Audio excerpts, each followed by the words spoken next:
यदि आपकी सेविंग बहुत ही कम है, आप सेविंग नहीं कर पाते हैं बहुत ज़्यादा, लेकिन फिर भी आप चाहते हैं कि आपको एलआईसी की कोई इंश्योरेंस पॉलिसी मिल जाए, तो इसीलिए एलआईसी ने जो है एक बहुत ही बेहतरीन इंश्योरेंस पॉलिसी लॉन्च की है, जिसका नाम है एलआईसी माइक्रो बचत।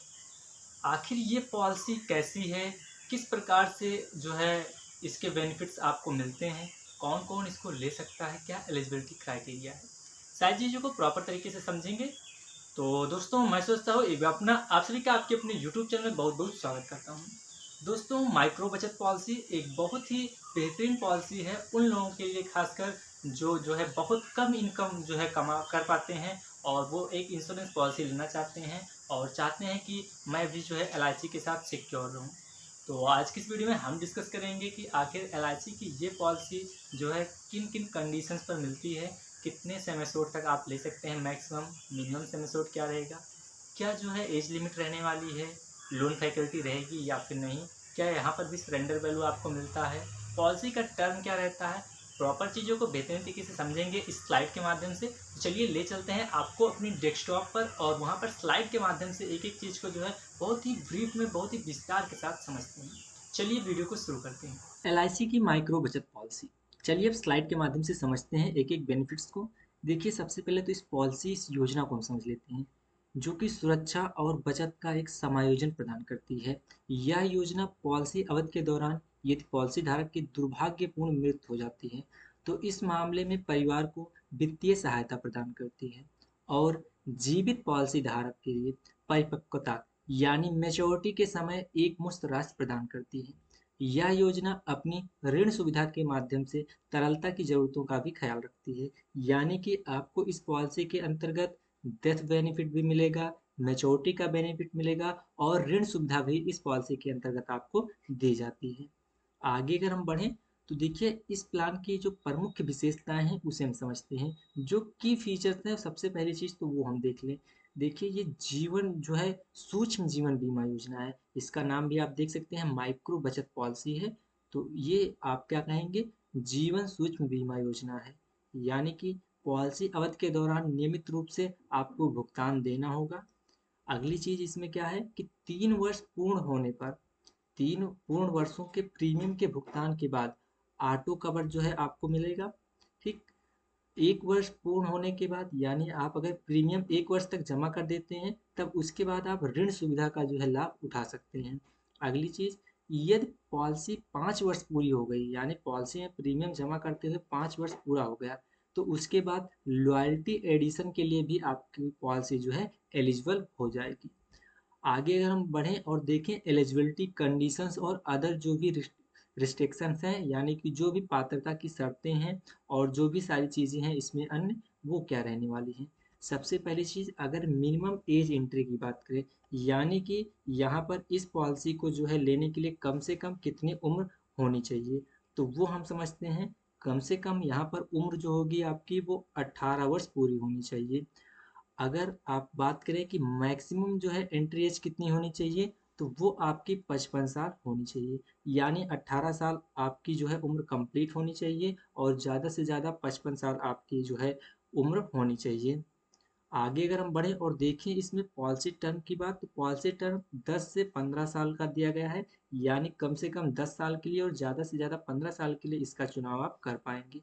वहीं पर अगर हम आगे बढ़ें और समझें प्रीमियम पेइंग टर्म को, तो जो प्रीमियम पेइंग टर्म है वो सेम एज पॉलिसी टर्म, यानी जितने वर्ष के लिए आप जो है पॉलिसी का चुनाव करते हैं उतने वर्ष के लिए ही आपको जो है प्रीमियम भी जमा करना होता है। यानी जब तक आपकी पॉलिसी चलेगी तब तक आपको प्रीमियम यहाँ पर जमा करना होता है। अगर मैक्सिमम एज एट मैच्योरिटी की बात करते हैं कि यानी जो मैच्योरिटी की एज होगी वो कितनी रहने वाली है, तो ये यहाँ पर जो है 70 वर्ष रखी गई है।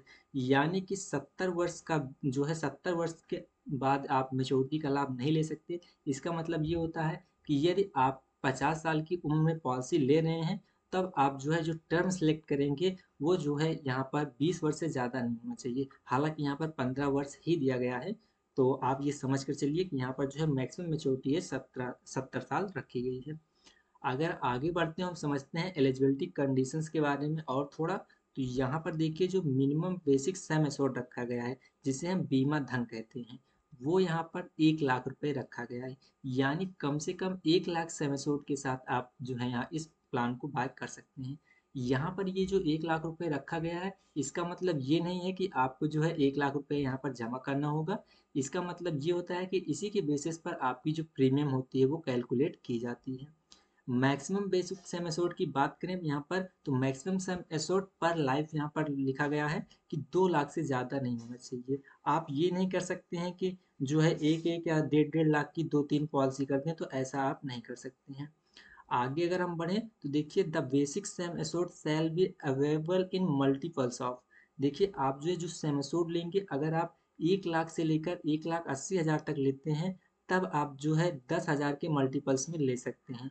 वहीं पर अगर आप 1,80,000 से एबव लेते हैं यानी 2 लाख तक लेते हैं, तब आपका जो मल्टीपल्स होता है वो आपका 20,000 के मल्टीपल्स में होगा। हम आगे बढ़ेंगे और समझेंगे date of development of risk, यानी जो आपकी जो सुरक्षा वाला जो रिस्क वाला जो है शुरुआत होती है वो कब से होगी। तो जब आप पॉलिसी लेते हैं under this plan, the risk will comes immediately from the date of जो है एक्सेप्टेशंस ऑफ रिस्क। यानी जैसे ही आपकी पॉलिसी का रिस्क एक्सेप्ट किया जाता है, उसी समय से आपका जो कवर है वो स्टार्ट हो जाता है। अब आगे बढ़ते हैं और समझते हैं कि यहाँ पर और क्या चीज़ें यहाँ पर आपको मिलेंगी। देखिए यहाँ पर जो है अगर बेनिफिट की बात करते हैं, तो बेनिफिट के अंतर्गत सबसे पहले हम देखेंगे मैच्योरिटी बेनिफिट। अगर मैच्योरिटी बेनिफिट में आप देखते हैं तो यहाँ पर जो है पॉलिसी अवधि के अंत तक बीमित व्यक्ति के जीवित रहने पर, बशर्ते कि सभी देय प्रीमियम, यानी जो प्रीमियम देना है वो आप जो है यहाँ पर देते रहें, यानी कि प्रीमियम आप कहीं पर ब्रेक ना करें। प्रीमियम देते रहेंगे, तब परिपक्वता पर बीमित राशि के साथ साथ लॉयल्टी एडिशन यदि कोई होगा तब दिया जाएगा, जहाँ पर परिपक्वता पर बीमित राशि मूल बीमित राशि के बराबर है। आगे अगर हम बढ़ते हैं और समझते हैं और बेनिफिट्स को, देखिए अगर डेथ बेनिफिट की बात करते हैं तो डेथ बेनिफिट में क्या क्या चीज़ें दी जाती हैं। पॉलिसी अवधि के दौरान बीमित व्यक्ति की मृत्यु होने पर, बशर्ते सभी देय प्रीमियम का भुगतान कर दिया गया है, यानी कि पॉलिसी लैप्स नहीं होनी चाहिए। इनफोर्स पॉलिसी के अंतर्गत यदि जो है यहाँ पर मृत्यु होती है, तो पहले 5 वर्षों के दौरान मृत्यु होने पर बीमित जो है मृत्यु पर बीमित राशि दिए होगा, यानी जो नॉमिनी होगा उसे मृत्यु पर बीमित राशि प्रदान की जाएगी। वहीं पर यदि 5 वर्ष जो है पॉलिसी का पूरा हो गया, उसके बाद यानी 5 वर्ष पूरी हो गई पॉलिसी लिए, उसकी प्रीमियम जमा हो रही है और जो है टर्म पूरा अवधि पूरा नहीं हुआ है, उसके बीच में मृत्यु हो जाती है, तब परिपक्वता से तिथि से पहले यदि मृत्यु हो जाती है, तब बीमित जो है मृत्यु पर बीमित राशि के साथ लॉयल्टी एडिशन जो है दिया जाता है, जो भी होता है। देखिए इस प्लान के अंतर्गत जो लॉयल्टी एडिशन है वो क्या है, तो ये निगम के अनुभव के आधार पर इस योजना के अंतर्गत पॉलिसी लॉयल्टी एडिशन यदि कोई हो के लिए पात्र होंगी। ऐसी दर और ऐसी शर्तें जो निगम द्वारा जो है आपकी कारपोरेशन द्वारा घोषित की जाती हैं, तो ये चीज़ें जो है कारपोरेशन के द्वारा ही होती हैं। चालू पॉलिसियों के संबंध में मृत्यु या परिपक्वता दावे के मामले में लॉयल्टी एडिशन दे होगा, बशर्ते कि प्रीमियम का भुगतान कम से कम 5 वर्ष किया गया हो और पॉलिसी 5 वर्ष जो है चल चुकी हो। देखिए यहाँ पर अगर हम ऑप्शनल राइडर की बात करते हैं, तो यहाँ पर आपको कौन कौन से राइडर्स प्रोवाइड किए जाते हैं। सबसे पहले तो आप ऑप्शनल राइडर के अंतर्गत LIC का accidental death and disability rider benefit ले सकते हैं। साथ ही साथ आप LIC का एक्सीडेंट बेनिफिट राइडर भी ले सकते हैं। देखिए यहाँ पर पेमेंट की बात करते हैं कि आप पेमेंट जो है कैसे कर पाएंगे। यदि आप 2 लाख सम एश्योर्ड से कम की पॉलिसी लेते हैं, तो इस स्थिति में आपको ईयरली और हाफ ईयरली दो मोड दिए जाते हैं, जिसके अनुसार आप प्रीमियम जमा कर सकते हैं। लेकिन यदि आप 2 लाख सम एश्योर्ड की पॉलिसी लेते हैं, तब आप जो है yearly, half yearly, quarterly, monthly आप पॉलिसी जो है पॉलिसी का प्रीमियम जमा कर पाएंगे। तो यहाँ पर ये चीज़ें भी आप देख सकते हैं। साथ ही साथ हम देखते हैं यहाँ पर जो ग्रेस पीरियड है वो कितना दिया गया है। ग्रेस पीरियड भी यहाँ पर जो है 30 दिन का दिया गया है, यदि आपकी पॉलिसी का प्रीमियम ईयरली या फिर हाफ ईयरली या फिर क्वार्टरली जमा हो रहा है। लेकिन अगर आपकी पॉलिसी का प्रीमियम मंथली जमा हो रहा है, तो 15 दिन का ग्रेस पीरियड यहाँ पर दिया जाता है।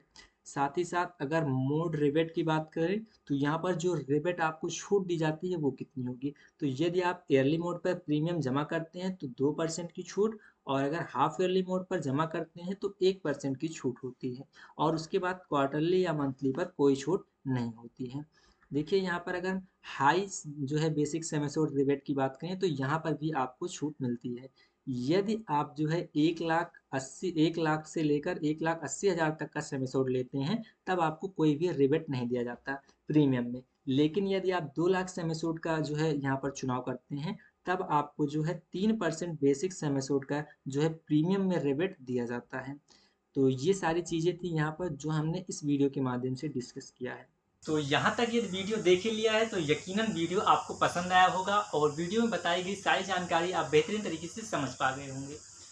तो वीडियो यदि पसंद आया है और आप लोगों को लग रहा है कि हाँ पॉलिसी जो है आप लोगों के लिए बेहतर हो सकती है, यदि आपके पास इनकम का कोई बहुत ज़्यादा स्रोत नहीं है, बहुत ही कम इनकम आप अर्जित कर पाते हैं और आपको कोई एक छोटी सी पॉलिसी चाहिए, तो ये प्लान आपके लिए कितना सूटेबल होगा। तो वीडियो पसंद आया तो वीडियो को लाइक कीजिएगा, अपनी राय कमेंट बॉक्स में दीजिएगा और ये वीडियो आप कहाँ से देख रहे हैं ये चीज़ कमेंट बॉक्स में ज़रूर लिखिएगा। अपने ज़रूरतमंद दोस्तों में वीडियो को शेयर करना बिल्कुल मत भूलिएगा।